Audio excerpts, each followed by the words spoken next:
Welcome, my friends, to another YouTube version of the BJJ Brick podcast. I hope you enjoy the show, and if you do, please subscribe to the channel. So here we go. Thank you for listening to the BJJ Brick podcast. We'll be bringing you Brazilian Jiu-Jitsu and good times. We hope to flatten your Jiu-Jitsu learning curve, help you get the most out of your grappling ability, and meet your goals both on and off the mat. Welcome back, my friends. This is episode 162 of the BJJ Break podcast. My name is Byron. I'm here with my buddy Gary. Gary, how's it going, man? You know, it's going great. You know, I've had a good day. I've been reading jiu-jitsu articles and stuff like that, and I see some guy promoted himself, so I think I'm going to do the same. So can't go wrong with that. Self-promotion. Congratulations, Gary, and I'm eager thank you. to take part in the belt whipping, which you do yourself, I guess. I don't know how that... Oh, yeah, I never thought about that part. Yeah, there's a lot of, I guess it'd be like a pat on the back. Oh, that's not so bad. Yeah.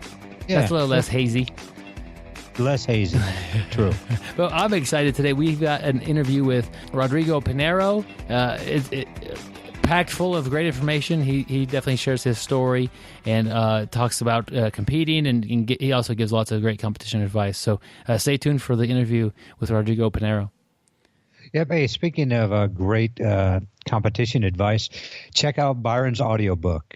We have a link to it in our show notes. It's only $11.99, and it's full of content, 2.5 hours of Byron talking to you, getting you through all the pitfalls you'll have in your first year. You know, it can be anything from, choosing a school, which is always a tough task, especially if you have a couple schools in the area. You definitely don't want to go to the school where the guy self-promotes himself.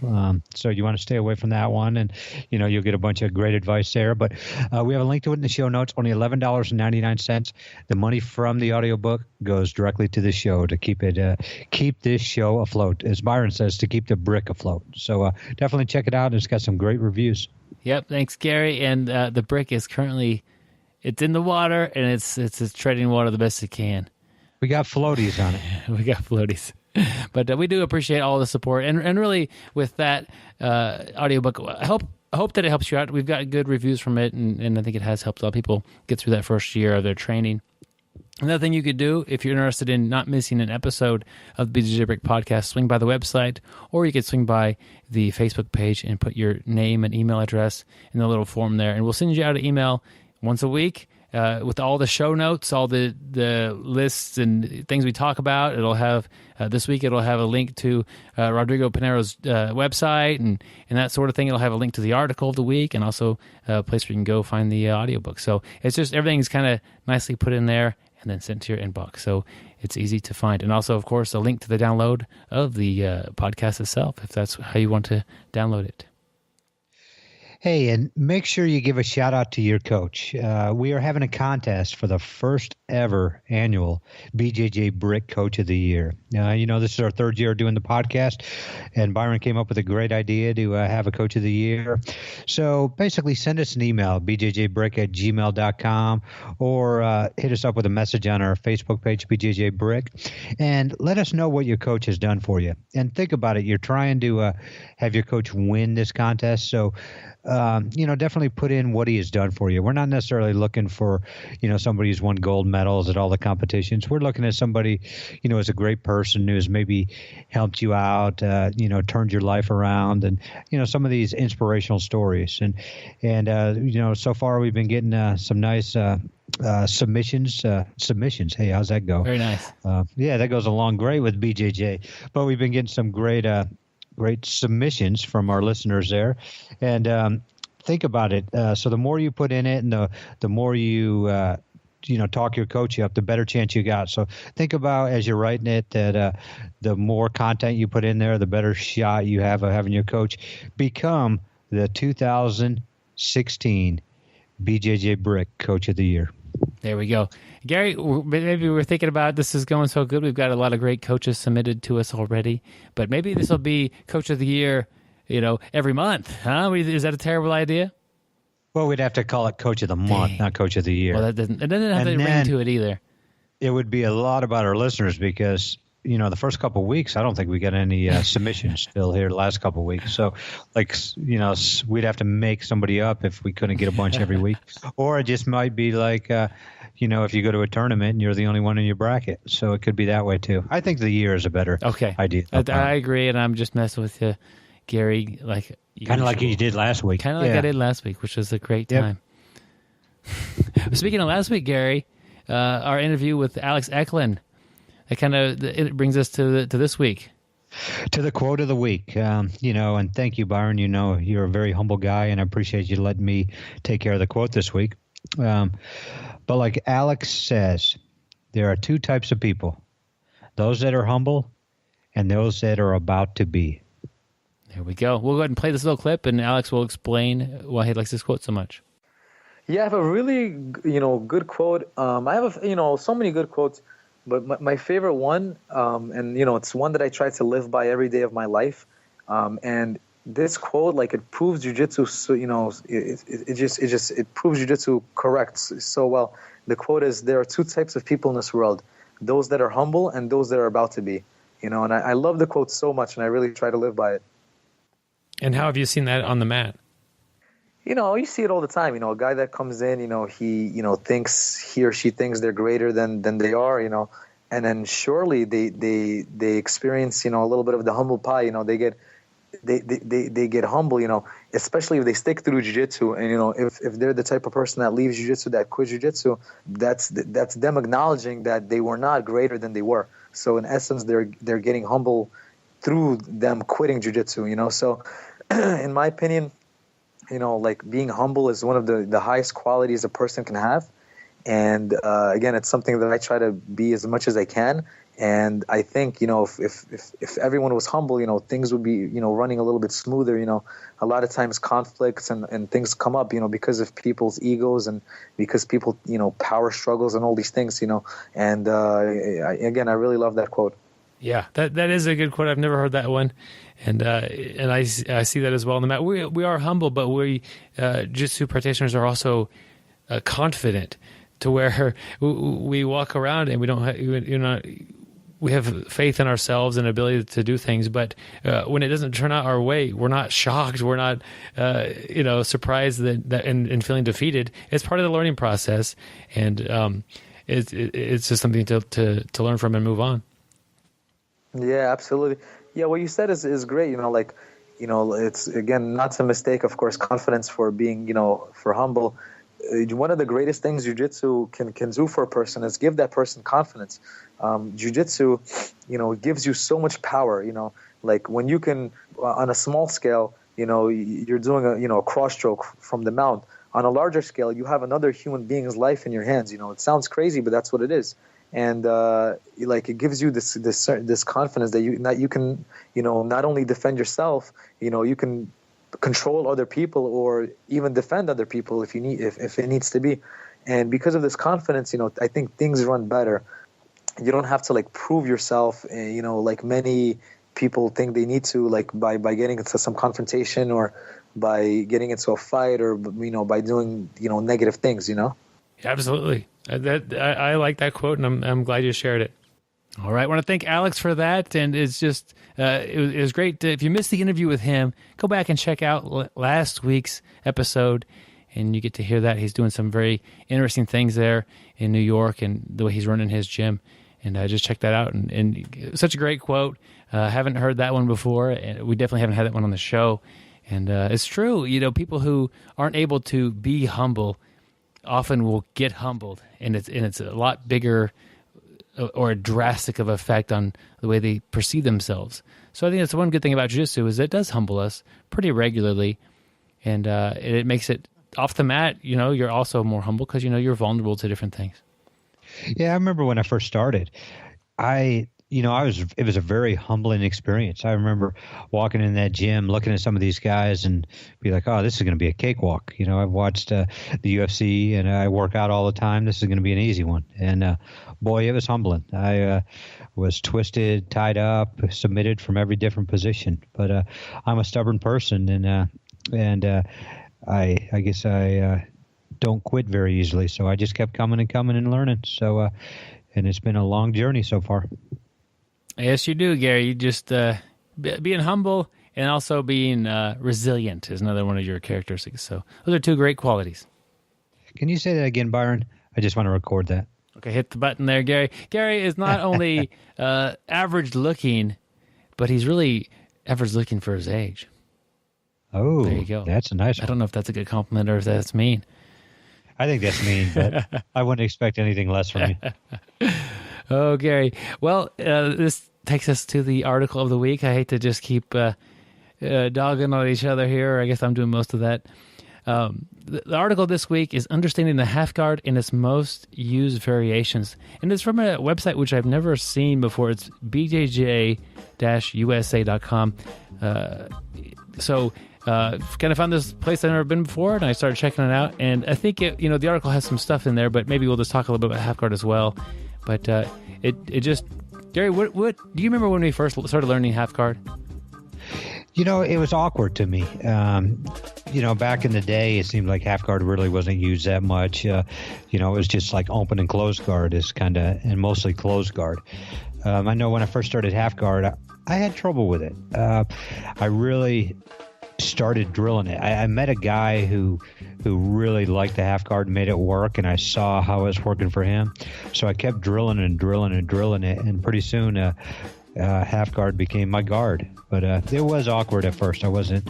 It was something I hadn't really used much or had used much on me till I had met somebody who came into town and started using it.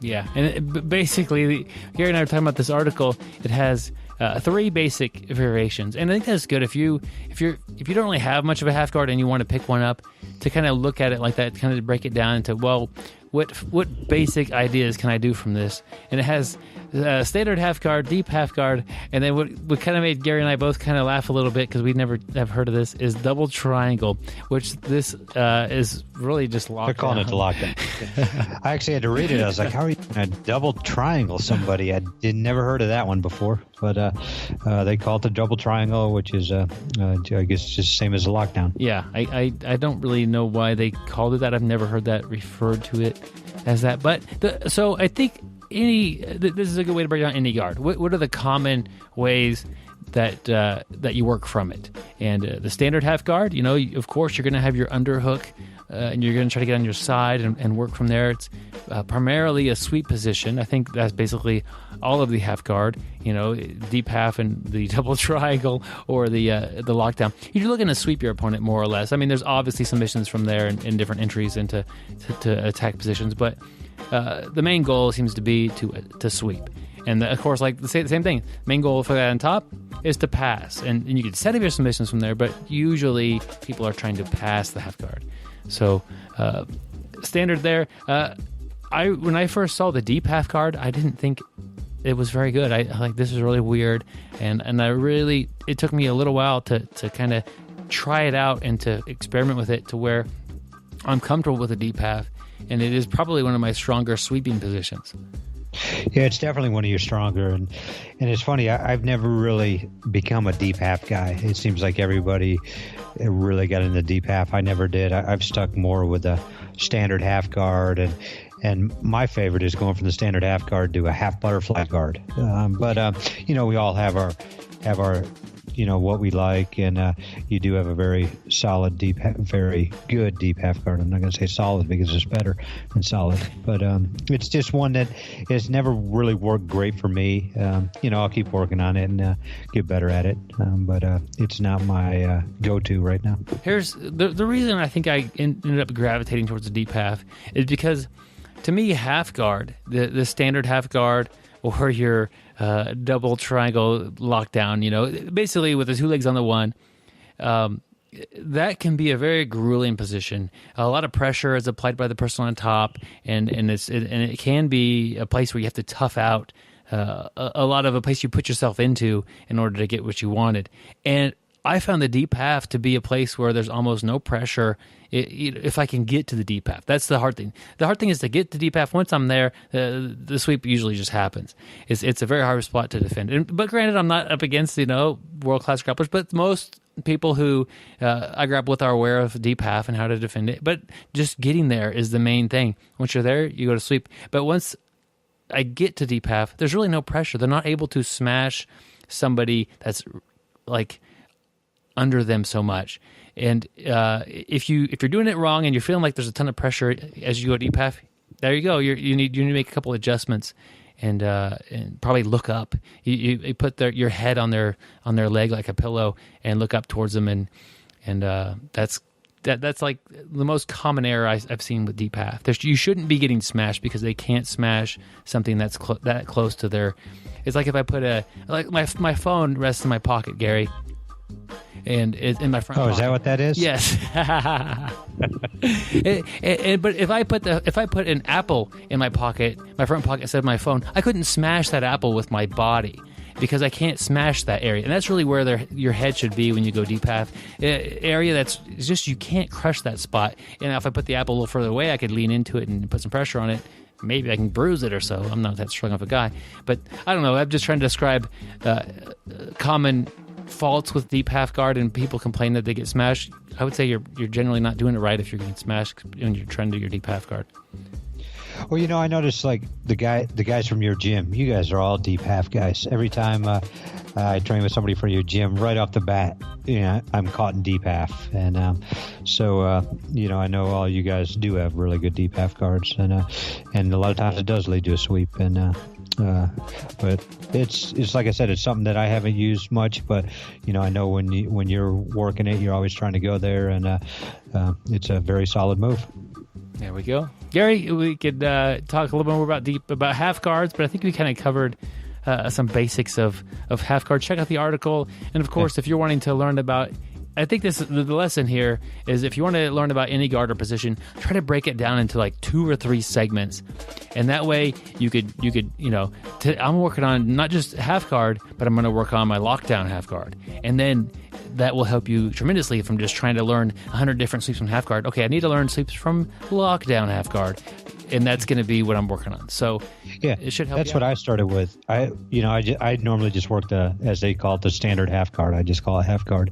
But I work so hard on basically 3 things: getting the underhook, turn into my side, and then I would do the back in the day when the twister came out, and Eddie Bravo would talk about his old school sweep, and that's what I would do. I just worked the old school sweep, but I would just do reps and reps and reps of that. I'd make sure I'd get the underhook, make sure I got on my side, because a lot of times I wasn't totally getting to my side, and I realized, the more I get on my side, the better chance I get at a sweep, and I just kept practicing that one over and over and over again. I probably spent 3 or 4 months just doing that one move, but trying to make sure I did everything right, and then slowly started working from there.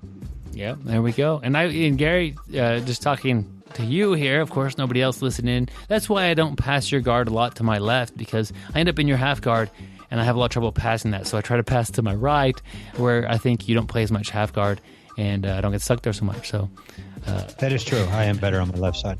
So it's just interesting the way, people, as you grapple with somebody for years and years, you'll know their game so well, and you'll know, hey, maybe it's a good idea to avoid that part of their game. It really would help me out if I learned how to pass this half guard better, but it's a lot of work, and I don't get to grapple with Gary every day, so it's just better avoided at this point. Yeah, he ducks me most days. Indeed. I've come to understand that. You come to realize it, yeah. I've realized it. Well, Gary, that wraps it up. The article's on bjj-usa.com. Check it out. I don't know if it's a new website, but I've never been there before. And we'll see what they have for us in the future. So there we go. Link to it in the show notes, of course. And of course, Gary, now it is time for our interview with Rodrigo Pinheiro. He is the most interesting grappler in the world. If you catch him in an armbar, don't forget to pry open his fist after he taps. There will be a small piece of paper with your fortune on it, and it's always correct. When he was a white belt, he put a small amount of glitter on his belt, and then went on a world tour. If you look closely at your gi, you will probably find a few specks of glitter. He got you too, my friend. I don't always listen to podcasts, but when I do, I prefer the BJJ Brick podcast. Stay sweaty, my friends. All right, my friends, I'm happy to bring Rodrigo Pinheiro to the BJJ Brick podcast. Rodrigo, welcome to the show. Thank you very much, my friend. Thank you for having me at the show. We're happy to have you here, eager to learn from you today and to see what you're up to. If somebody hasn't heard of you yet, could you kind of describe yourself and introduce yourself to the audience? Yeah, my name is Rodrigo Pinheiro. I've been doing Jiu-Jitsu for the past 27 years of my life, and MMA as well for, 10 years already. Yeah, I started doing whenever I moved to San Antonio, Texas, and, I opened a school in San Antonio 10 years ago, and now I have, that's what I've been pretty much doing for the past 10 years of my life. Wow, you started Jiu-Jitsu 27 years ago. What got you started, and how old were you? Well, I was 8 years old. I used to stay with my grandparents when I was and hometown Brazil, and I think I was kind of hyper, and my grandparents was looking for some activities to make me spend my energy, and then they have one was kind of like a judo program from the police, right at the end of my grandparents' street. So they put me to start, learn jiu-jitsu a little bit, and that's when I fall in love from the beautiful art, and I'm doing this since then. Cool. I'm glad you started so young, and it's definitely had a huge impact on your life. And then you said you started doing MMA about 10 years ago? Yeah. I started doing MMA 10 years ago when I moved to San Antonio. I met Pete Spratt, and, that's my partner. Right now, we've been working together for 10 years, and that's when I never thought, honestly, do MMA in my life. And then I started like the sport. I love the sport today. I would love to even have like a profession. I mean, Muay Thai. But obviously, I don't have the time to focus right now. But that's some sport that I start practice over here in U.S. With Pete Spratt, and I love it. And that's when I started, thinking about fights, and I did a couple, So yeah. Well, that's good. It sounds, with Pete Spratt, you have a world-class striker there. I imagine he's teaching you quite a bit about the striking side of mixed martial arts. Yes, it's you cannot, if you're really thinking about doing MMA, and this time it is pretty hard, Back in the time it was, everybody was bringing own style and compete against, each other. That's when the Gracies came in and blow the world with the jiu-jitsu, But and then since that happening, everybody started, of course, learn a little bit of jiu-jitsu, and to follow, the sport, growing. Of course, you have to learn the other martial as well, and then you cannot do this without knowing, the stand-up part. That's pretty much, the Muay Thai, kickboxing. Learn how to punch and kick, because that's pretty much what's going to happen in the real fight, Yeah, it definitely wise to learn both the striking and the grappling. How was your learning progression with bringing in the striking to your martial arts training? Was that something you picked up pretty easy, or was it a little more difficult? Well, on the beginning, I believe it was a little bit difficult because you with the background that I have, I thought I would be able to, do what I want and how I want, but it's a different sport. That's when you realize, it's worked pretty good whenever you can take somebody down and do your game, but whenever you cannot take somebody down, that's when the things start becoming difficult. So after you realize, that you really have to focus and learn, the other sport. That's when the things start click a little bit easily, and of course, you start progress with everything else. Yeah. Could you maybe describe your style of jiu-jitsu that you like to do when you're competing in jiu-jitsu, and then also maybe describe what you like to do when you compete in MMA? I think I like to, for the past, years, I've been developed some style, of jiu-jitsu game, and only that, as MMA as well. It's kind of like, I like to keep my pressure, I like to learn, that's what I've been studying for years, about, where and how to keep your way, because sometimes, you can, do little things, and a lot of people get confused about, for example, control and pressure. A lot of people like to use the hands and the arms, to hold the opponent and then try to do something else. My idea is a little bit different. I like to try using my body to hold the opponent. That's when you have to be proceed, with your body distribution, and then I like to use my hand to finish, or in MMA case, to open the space to, of course, to the finish, or even to make some damage, So that's what I like to do with my hand. Are you an active competitor in jiu-jitsu and MMA, or one or the other?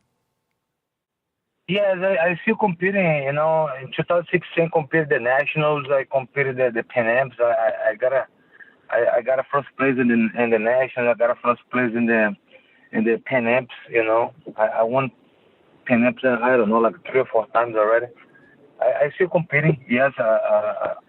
MMA. I supposed to. I got a invite to compete in. I done Bellator before once. Against top competitive friend of mine right now, Andrew Craig. You have a war, and on the last round, 10 seconds to the end, he's opened a cut in my eyes, and the referee stopped the match. But it was a awesome match. After that, he's went to the UFC, but I'm happy for him.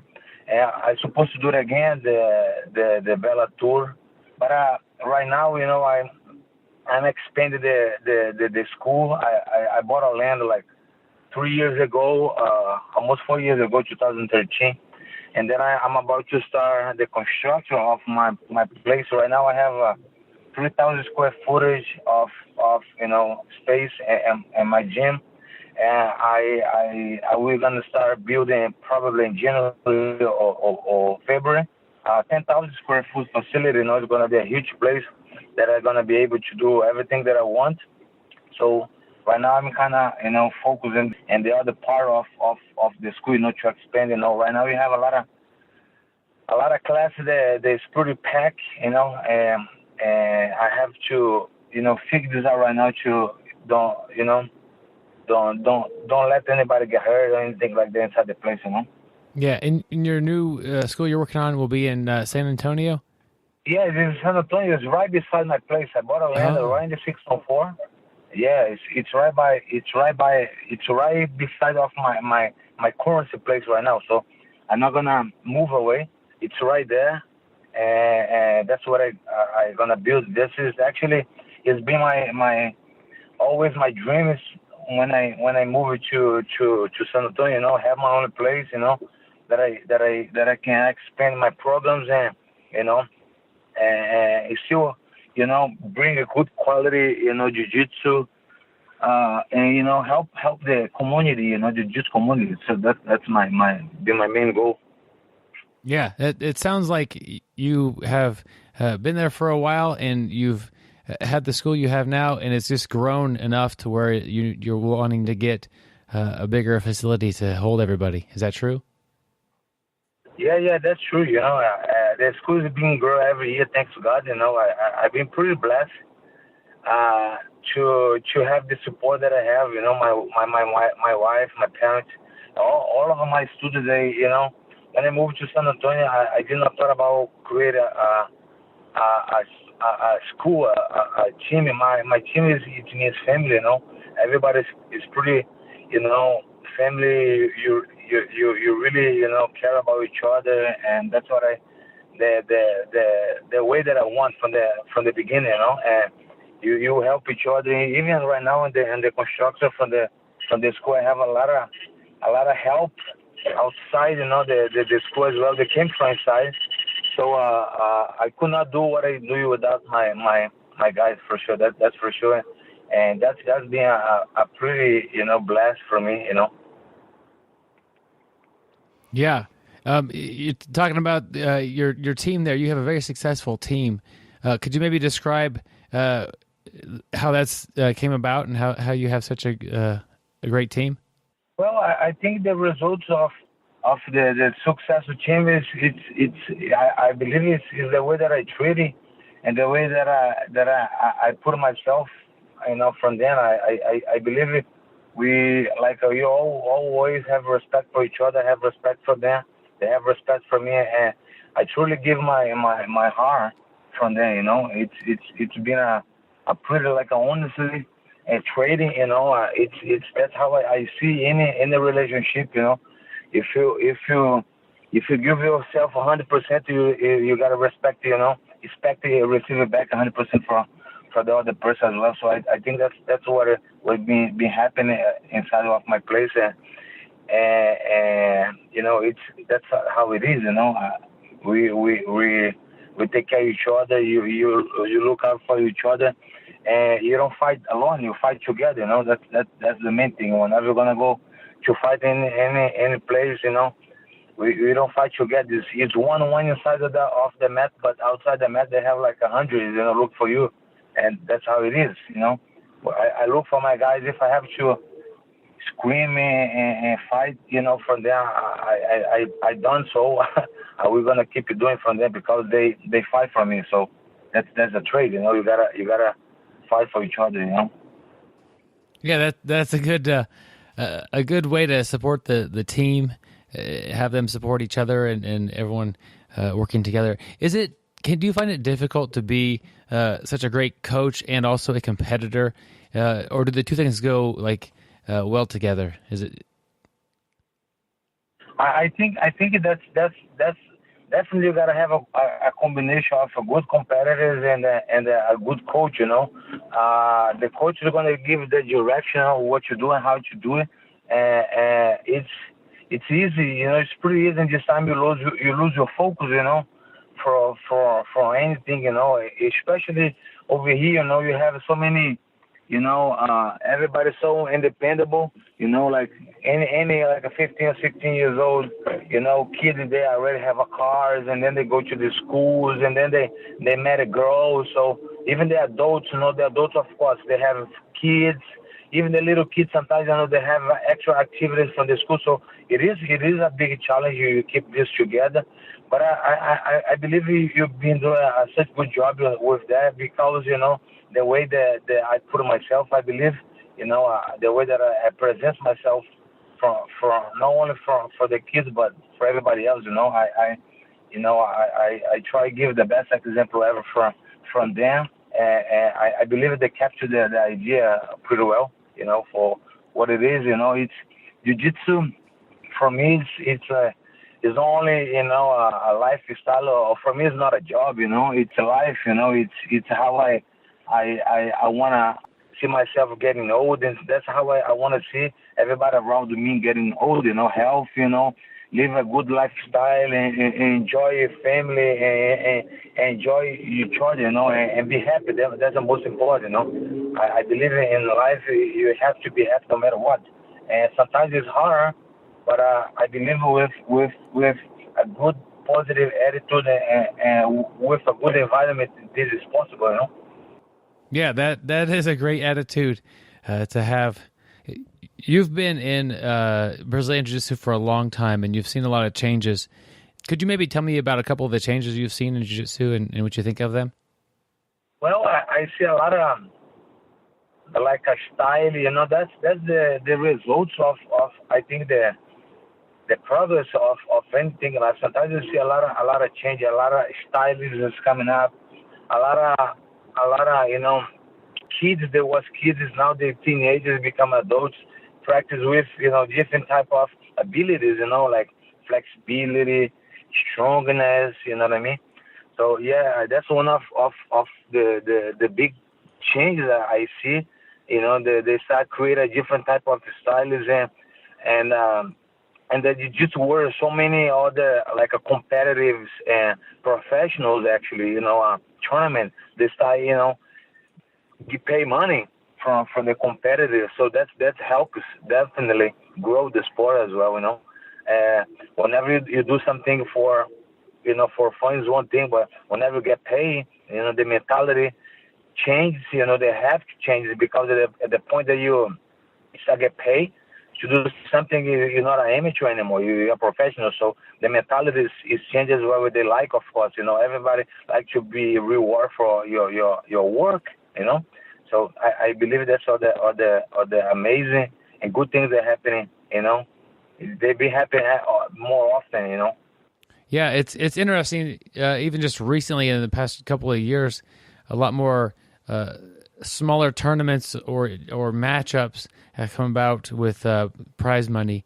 And do you think that's going to ultimately be the way that jiu-jitsu is done as we go forward in the future? Well, I think so. The jiu-jitsu right now, the jiu-jitsu is one of the fastest growing sport in the whole U.S. and the whole world, but especially U.S. And the market, thinking about business-wise is huge from that because every day new practice, families you start enjoying the sport, and it's bring a lot of business for a lot of people, geese, supplies, you know what I mean?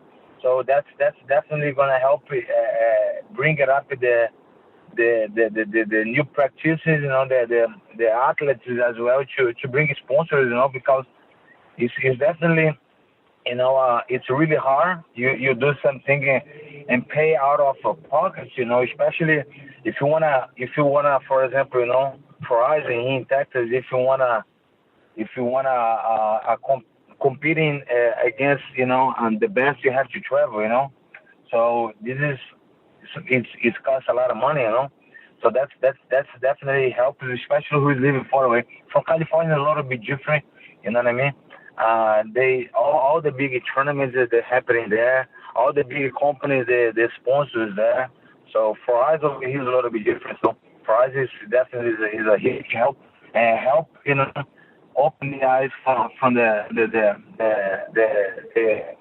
new guys, they wanna, jump and go to the next level, competing and have something else in their mind to keep working hard, Rodrigo, do most of your students want to compete, or most of them just come in and train? It's over here. It's pretty. I would say 80% of my guys, they're not competing. That's the thing. 80%. Someone, like I would say, 20% they like to compete. From this 80%, probably I would say like another 30%. They like to train, as a competitor, but they don't like to compete. And the rest of the guys, like let's say half, they don't like to compete at all. They don't like it.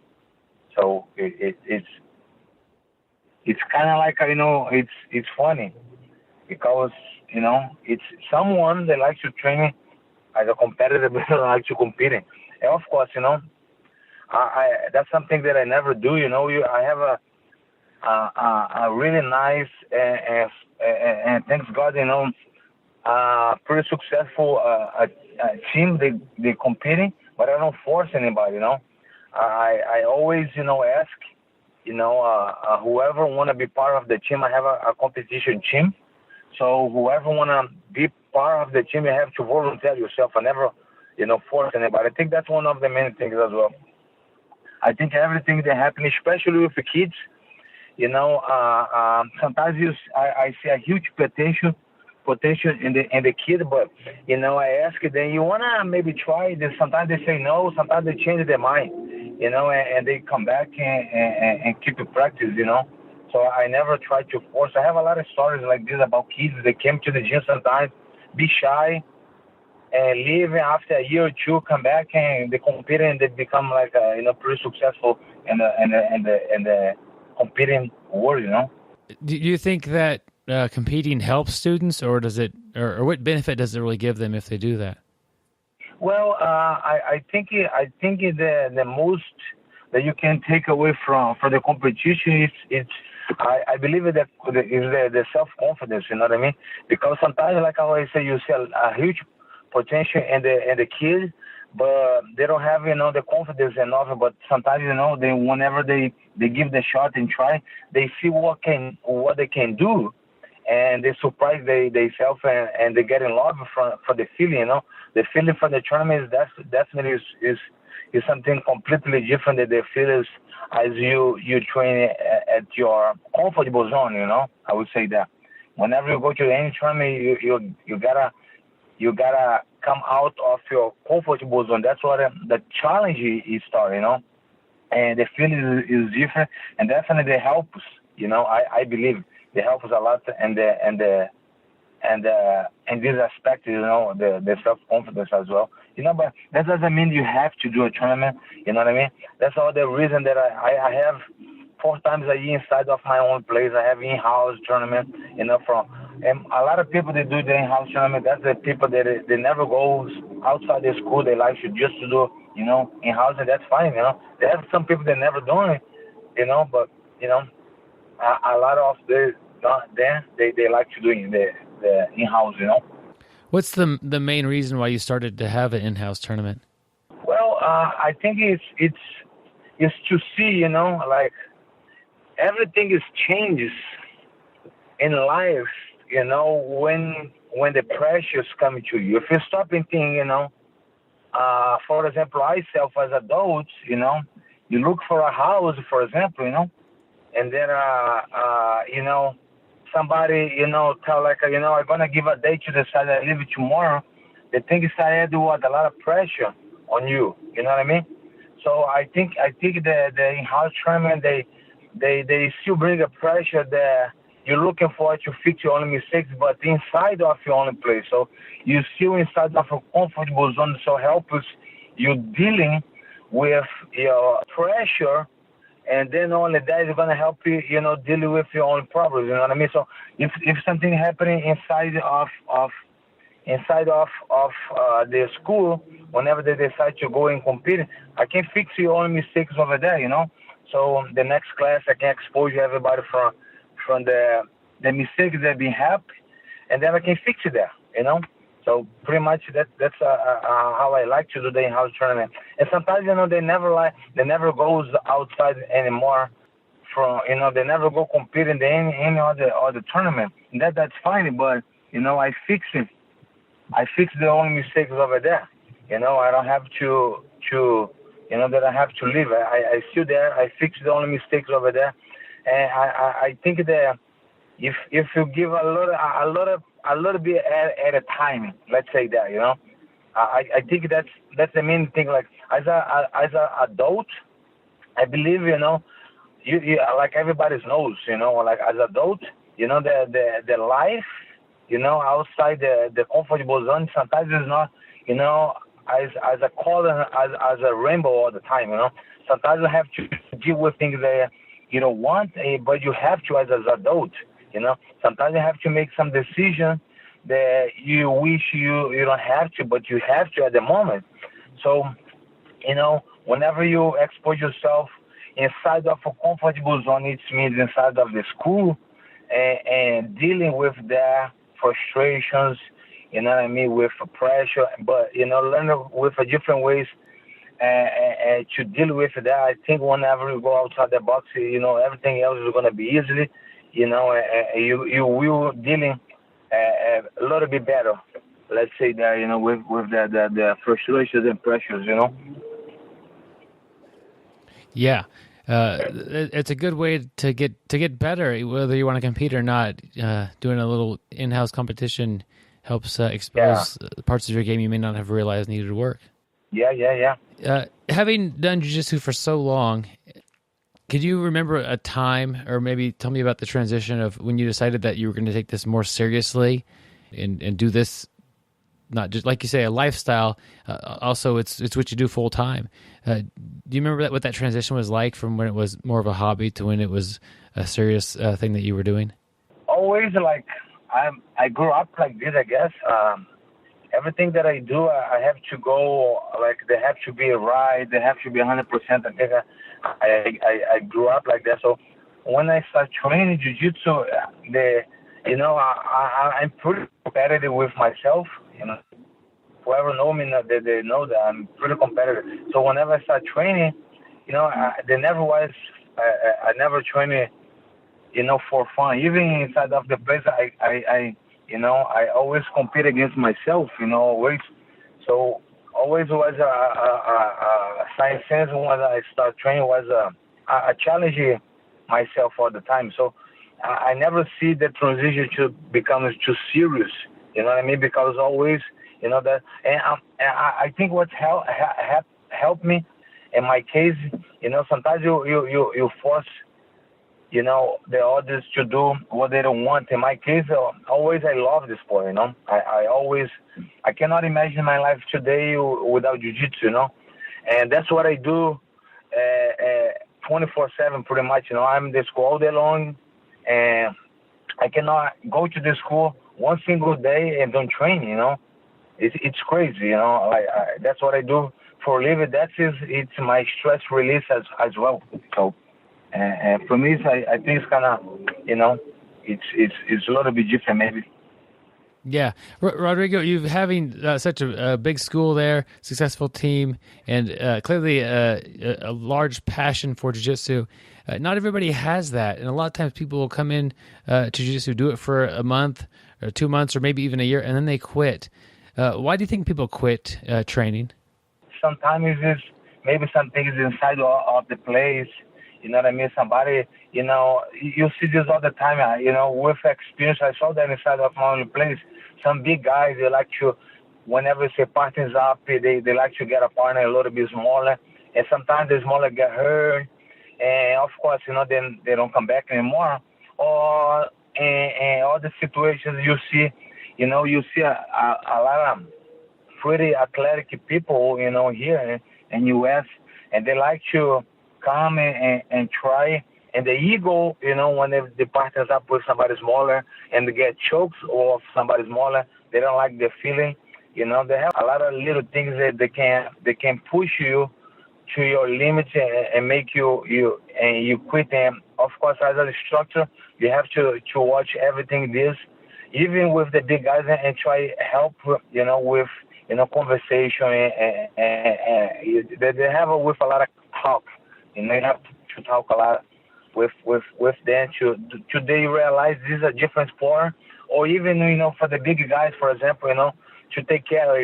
That's another idea that I believe everybody have to have your own inside of your own place. Everybody supposed to help and take care of each other. You know what I mean? As a family. You know what I mean? That's come with the family idea, the environment. If always, this is you cannot do jiu-jitsu by yourself. That's what I try to explain to today. You need somebody else to do it. But if you come and hurt me, tomorrow you don't have me to train with you. And how are you going to train? You cannot. So you have to, take care of each other. Sometimes you gotta go a little bit hard, but you cannot push to the limit. Sometimes it's happening, but always, you have to watch out to each other and keep in your mind the idea that you need each other to train, Talking about you can't do jiu-jitsu by yourself, tell me about when you first moved to San Antonio and you opened up your first school and you didn't have your coach around, you didn't have your normal team around, and you were just starting things out. What was that like, and how did you get the ball rolling on that? That's right now in San Antonio, like as you know, it's a huge sport. They have a lot of plays, you know what I mean? But when I started, a lot of people 10 years ago, if you stop and think in San Antonio, they didn't even know what jiu-jitsu was, for many times I have to explain to people what is jiu-jitsu, you know what I mean? So have to explain to someone what it is without speak the language well. That was for me, I have several different challenges. That wasn't only one. Without the language, without the how you say, the coach support and family support was a big challenge, But I did, always, have God with me. I trust Him. I believe if He's putting this path is because I'm supposed to be here, and everything that happened the way it happened is because it's supposed to happen like that. Could you maybe tell me what you do before you compete to get yourself ready, either physically, like how you warm up, or mentally, what you're thinking about before you step on the mat or in the cage? When I compete, I like to focus and what I'm going to do, and I usually I'm already kind of know what my game plan is. Just try, focus and to apply, my strategy, in my opponent to, try to have the best results. So just think a little bit about your game plan and how that's going to work, and just focus on that. Yeah. Rodrigo, could you tell us a little bit about your sponsors and what you have going on over there? Well, I have a couple good helps. Stratton's, Spine. Brock, that's the guy that I've been helping for years already. He's taking care of my body. I'm always with something going on. And I have Kingz. He's, that's a huge, support in my jiu-jitsu career. They've been supporting me for already 4 years, 5 years, a long time. Now the company is huge, but whenever they sell was pretty small, and I'm really happy with them. I have Damon Botner. It's a law firm. That's a huge, support. He's my big friend, and been helping me with my traveling is everything that I need to still compete at a high level. I count with him. They have my how I say the cows that have been supported, the type out T1D. It's from the kids. They have type 1 diabetes that have been supported the cows with my another huge friend Luis Mongello, and I have my personal trainer there. It's my students as well, world champ as well, by the way. Huge friend. His name is Ray now. He's my personal trainer for pretty much, for the whole time that I'm in the U.S. So that's the sponsors and support that I have in here. Tell me a little bit about the tap out T1D type 1 diabetes. Where can I go to learn more about that? Instagram, Facebook, that I follow, and then this is my friend, Luis Mongello, his daughter. She is type 1 diabetes, so he's created this little foundation. He's the one that's been supported, by himself, and he's bringing, more, eyes from the cows, and I'm more the happy and glad that I could, put myself as a helper as well. So I've been spread the words from the people, to watch out a little bit more from the cows, for the diabetes case, type 1. They have a lot of kids, and they learn a little bit more about that as well. The way you can have a better idea what it is and maybe how to help us as well. Oh, that sounds like a great cause, helping people there. Where can somebody go to get a hold of you if they want to come in and train, or if they want to see what you're up to? Well, I have 2 places in San Antonio. I have another ones as well, but in San Antonio I have one in 604 and Rocco Hill, Selma. The number is 210-404-9955. And you have another one in Potranco Road. We have the website with all the the information. And if anyone would like to come and have some fun, you're more than welcome. Just stop by and bring your good energy and your vibe, and let's have some fun. Okay, thank you. It's always good to have somebody open up their doors to the community and train with anybody. Yeah, definitely. I'm open. I have a lot of people from all over the place. They especially travel military. They come to San Antonio, and always I with my open arms welcome them. And always was like this, always gonna be like this. So everybody's welcome to come in. As long as you have a good positive attitude, and once you have fun, that's it. You don't have to have a lot. Do you have any final thoughts or something you'd like to say to the audience before I'll let you go? Well, I would like to thanks for the opportunity to share a little bit about me with everybody else, and I would like to share the message of the Jesus Christ with anyone that they would like to open and to hear the message. I think he's giving his life for all of us, and I think you always have to think like that as a daily life. Walking the Jew today. He spread the good news. He's alive. He's here for us. You gotta just search and find him. He's here to help us with anything. And life can be hard or life can be easy. The effect is pretty much with or without him.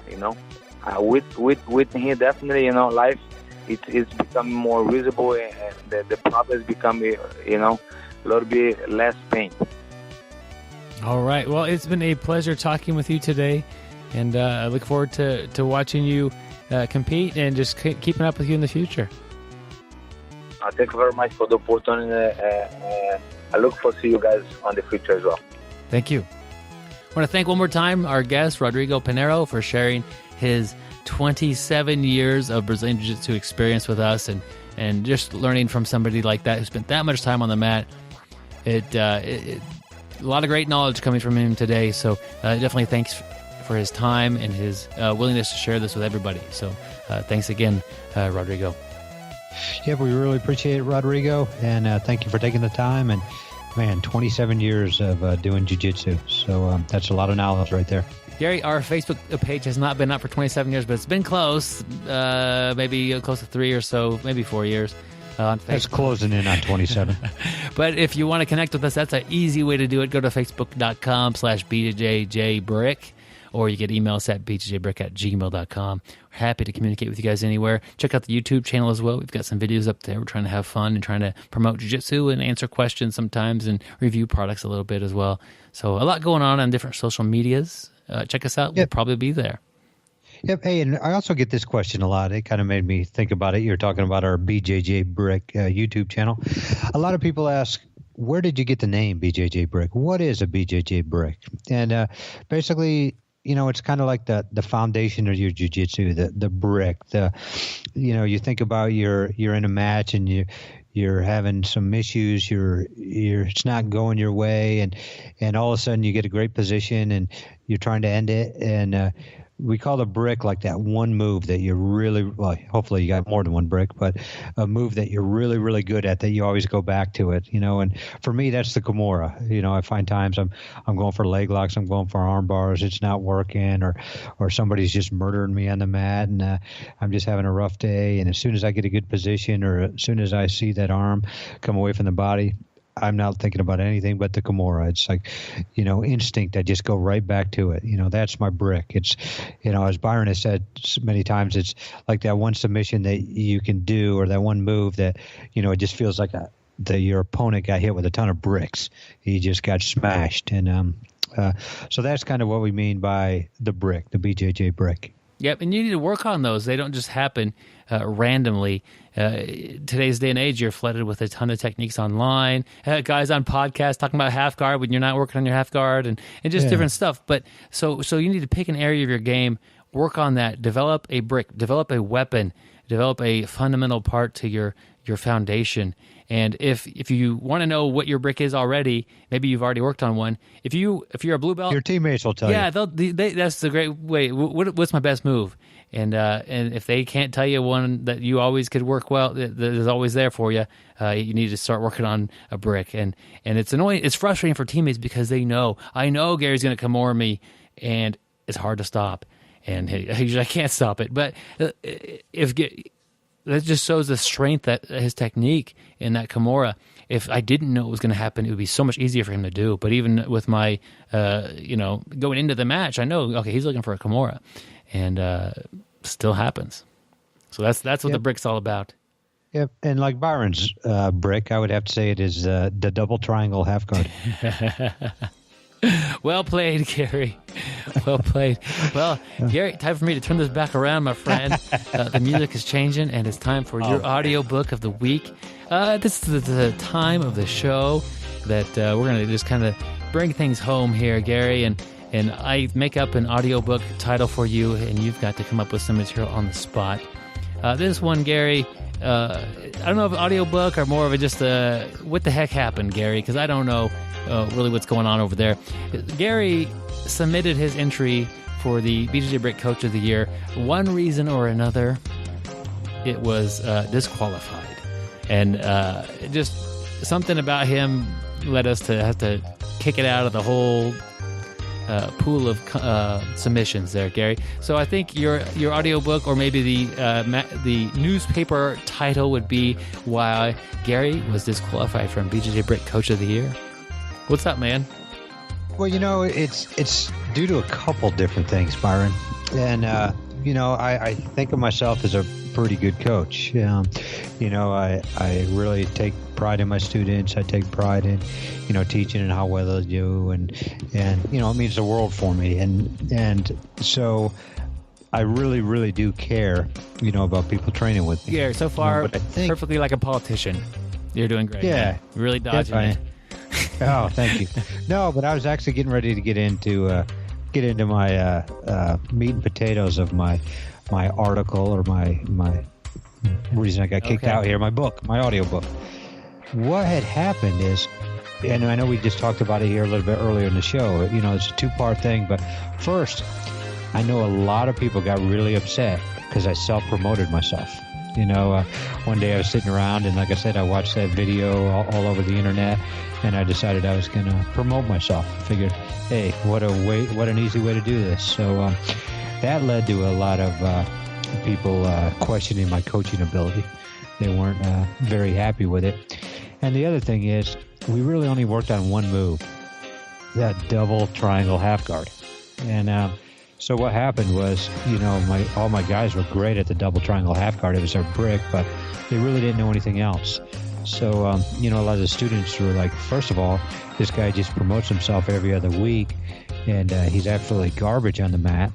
And then secondly, the only thing we learn is the double triangle half guard. So I think that's kind of what got me kicked out. But, I will come back stronger. I will come back. I will be better. I'm going to try. Yeah. Gary, what would it take to demote yourself or change the curriculum of your teachings? Maybe have you considered a triple triangle half guard?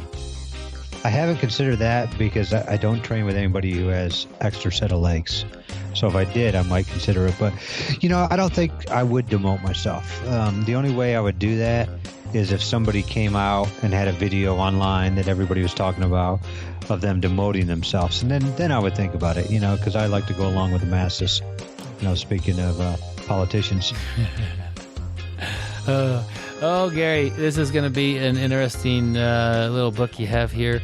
It seems like I think it's a bestseller. Yeah, definitely go viral. Another guy promotes himself, and really, your possibly DVD of the double triangle half guard is going to be amazing.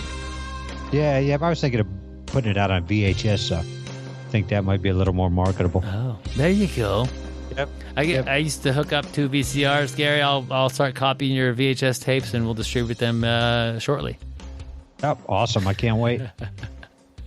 All right, Gary. Well, that wraps up that little audiobook. It sounds like it's going to be a good one. Definitely. And hey, if you want to support that audiobook, I'm actually just kidding. If you want to support the show, check out our link to a website called Patreon. Patreon is a website for content producers. And we have different options where you can donate as little as, is it 25 cents or 50 cents per show, Byron? As little as 50 cents a show. A little as 50 cents per show. And basically what it does is, if you do decide to support our show, it doesn't pull out from your credit card if that's the way you're paying, every week. It just does it once a month. You can even set it if you wanted to do 4 times a month instead of 5, because some months actually have the extra week in there. But it's a great way to support the show. The show, like we said, is trying to keep afloat. And, we do appreciate any support we get. So definitely check that out. Yep. This is a small-time podcast. We're looking to make it a medium-time podcast.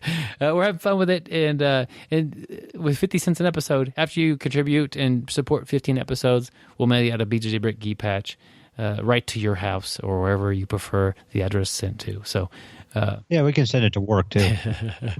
Just a token of appreciation and hopefully your continued support of the show. So, yep, we got that going on. There's also other things on Patreon that you can support as well, but check us out, please. We appreciate it. As this time of Thanksgiving, and we're definitely thankful for all the support. Everybody this year who's bought our audiobook, everybody who's sent us a friendly email or a comment or a like or a share, or they told their friend about the BJJ Brick podcast. And this all means a lot to us. It really has helped us. We've had a great year, tremendous growth, and we couldn't have done it without the listeners like you. Yeah, I never, when you asked me to be on the show with you, I never thought we'd be here, 3+ years later. And when we were first starting and we were getting 100 downloads a week, I never, thought it would, be what it is now. So, we couldn't do all this without you guys. We really appreciate it. We appreciate you telling your friends, telling your training partners. And, so thank you very much. And we're always open to comments and suggestions, bjjbrick@gmail.com. And we always like your articles. I know we've talked about that numerous times.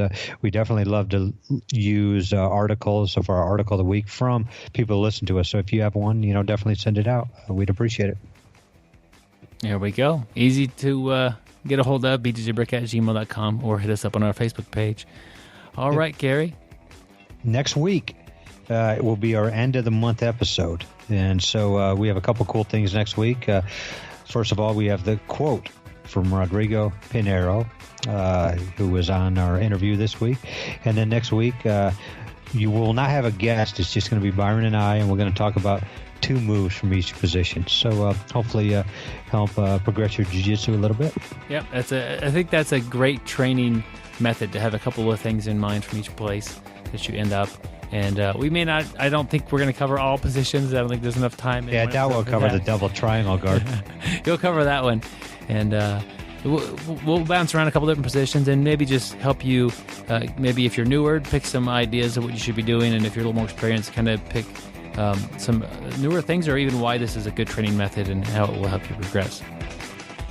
And also, last but not least, if you happen to be traveling through the Midwest, we're located in Wichita, Kansas, kind of south central Kansas. If you are here or going to be stopping in, or you live here or whatever, send us an email. We'd love to train with you. Absolutely. And stay sweaty, my friends. And don't forget to shower. Thank you for listening. I hope you find the time today to roll. After all, the best way to get better at Brazilian Jiu-Jitsu is to do Brazilian Jiu-Jitsu.